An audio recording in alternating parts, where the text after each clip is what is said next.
ભાવનગર ગારિયાધાર ખાતે પંચર દુકાનદાર પર જીવલેણ હુમલો સીસીટીવી આવ્યા સામે। નમસ્કાર દર્શક મિત્રો, આપ નિહાળી રહ્યા છો SS2 ન્યૂઝ ચેનલ।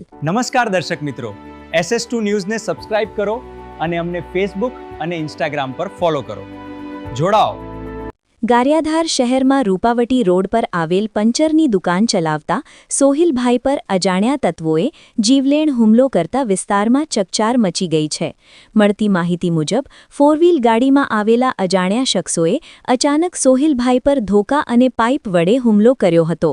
હુમલામાં સોહિલભાઈને ગંભીર ઈજા પહોંચી હોવાનું જાણવા મળે છે, છતાં તેઓ હેમખેમ પોતાનો જીવ બચાવવામાં સફળ રહ્યા હતા। વધુમાં હુમલાખોરોએ ફોર વ્હીલ ગાડી પાછળ લઈ જઈ સોહિલભાઈને માથે ચડાવી દેવાનો પણ પ્રયાસ કર્યો હોવાનું જણાવાય છે। ઘટનાના સમયે આસપાસના લોકો એકઠા થઈ જતા હુમલાખોરો ત્યાંથી ફરાર થઈ ગયા હતા।